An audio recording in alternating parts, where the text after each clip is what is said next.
Usai libur panjang Idul Fitri 1437 Hijriah yang bertepatan dengan hari pertama masuk sekolah, tahun ajaran 2016-2017 dimulai secara serentak di Indonesia pada hari Senin 11 Juli 2016 lalu. Nampak orang tua murid yang hendak mengantar anaknya sekolah berebut mendapat posisi bangku terdepan dan mengintip anaknya dari jendela. Hari pertama tahun ajaran 2016-2017 terasa beda dengan tahun-tahun sebelumnya. Kali ini terlihat orang tua lebih antusias mengantarkan anak-anaknya ke sekolah, khususnya mereka yang memiliki anak yang baru masuk ke tingkat sekolah lebih tinggi. Haika, seorang ibu yang anaknya baru masuk kelas 1 SD 58 Tanjung, mengaku semangat mengantar putrinya saat hari pertama masuk sekolah. Ya, kesan saya sih ya sangat senang ya dengan adanya pertama kali masuk sekolah di sini. Karena anak saya ya mulai awal-awal keluar dari TK pun dia udah antusias banget, semangat banget pengen sekolah. Jadi saya merasa bersemangat juga dong. Mungkin untuk besok Bu, hari kedua Bu, apakah masih diantar jemput nih Bu anaknya Bu untuk hari kedua? Kalau hari kedua mungkin jelas diantar kan, terus tapi saya tetap di luar sekolah gitu untuk memantau saja gitu loh. Kalau untuk didampingi di dalam kelas ya enggak lah, enggak perlu karena anak saya insya Allah pintar aja. Iya insya Allah anak saya mampu saja. Mulai dari TK pun dia sudah terbiasa ditinggal, iya.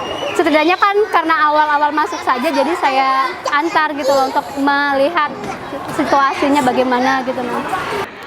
Menurut Kepala Sekolah SDN 58 Tanjung Hajabaidah, SDN 58 Tanjung untuk tahun ini menerima sebanyak 115 siswa baru yang dibagi menjadi 4 rombongan belajar. Untuk tahun pelajaran 2016-2017 kami menerima siswa baru sebanyak 115.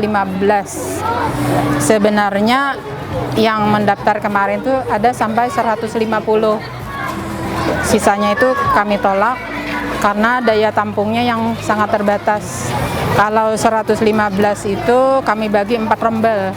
4 rombel. Nah, keseluruhan SD 58 ini ada 22 rombel.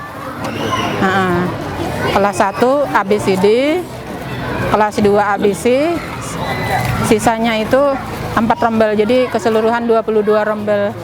Nah, jadi siswa di SD 58 ini kebanyakan dari jauh tempatnya Pak. Ada yang domisilinya itu di Pasar Tanjung, ada yang berasal dari Mabuun, ada yang dari Sulingan, Tanta. Dengan alasan mereka ini masuk ke SD 58 ini supaya orang tuanya sekaligus bekerja di kantor itu mengajak anaknya ke sekolah. Jadi tidak ditinggal di rumah.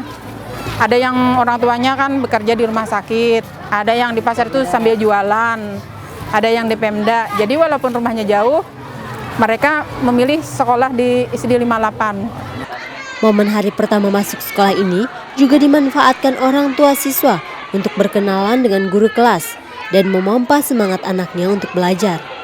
Apa yang dilakukan para orang tua siswa itu tak lepas dari peraturan Menteri Pendidikan dan Kebudayaan Anies Baswedan yang meminta orang tua mengantar dan menemui wali kelas anak-anaknya saat hari pertama tahun ajaran dimulai. Dengan orang tua mengantar anaknya ke sekolah dan dia akan mengenal lingkungan sekolah, dan di situ juga nantinya diharapkan sekolah ini memberitahu apa-apa kewajiban orang tua, apa-apa kewajiban sekolah. Jadi kita menghendaki nantinya orang tua ini terlibat langsung terhadap perkembangan sekolah itu. Jadi kalau sekolah ini tidak nyaman, ya orang tua bisa menyarankan. Nah, dan kita berharap nanti sekolah ini akan menjadi taman. Jadi anak-anak ini senang begitu tinggal di sekolah. Selain berkenalan, pertemuan ini juga menjadi ajang untuk menitipkan sebagian amanah mendidik anak ke guru. Dari SDN 58 Tanjung, Tim Liputan TV Tabalong melaporkan.